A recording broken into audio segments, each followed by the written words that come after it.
They're paying people on welfare today for doing nothing. They're laughing at our society. Because we're all hard-working people, and we're getting laughed at for working every day.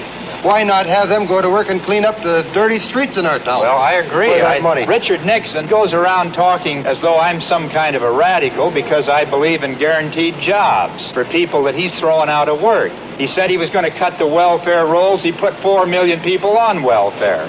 That's not my idea of delivering on a campaign pledge. Now, I'm telling you, and I mean it, we're going to do whatever is necessary to provide a job for every able-bodied man and woman in this country who wants to work, and those who don't want to work shouldn't be paid anything in the way of public support. McGovern, Democrat, for the people.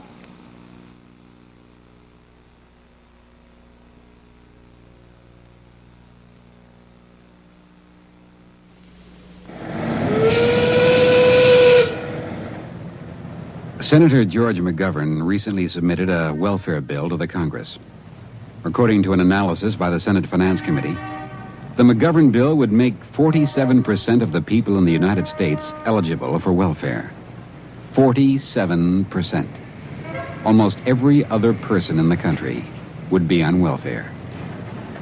The Finance Committee estimated the cost of this incredible proposal at $64 billion the first year. That's 6 times what we're spending now. And who's going to pay for this? Well, if you're not the 1 out of 2 people on welfare, you do.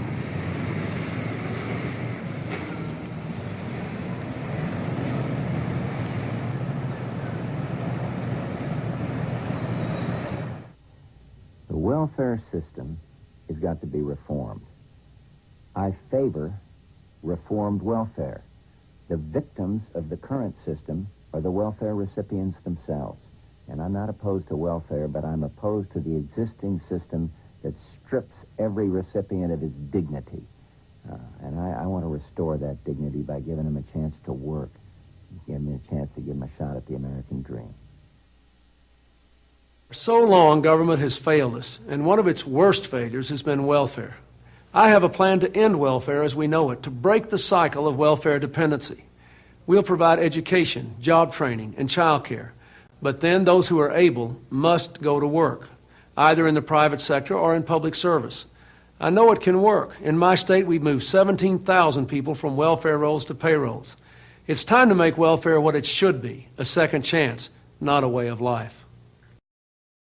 In 1996, President Clinton and a bipartisan Congress helped end welfare as we know it by requiring work for welfare.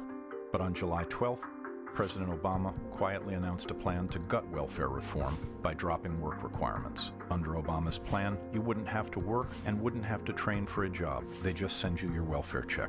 And welfare to work goes back to being plain old welfare. Mitt Romney will restore the work requirement because it works. I'm Mitt Romney, and I approve this message.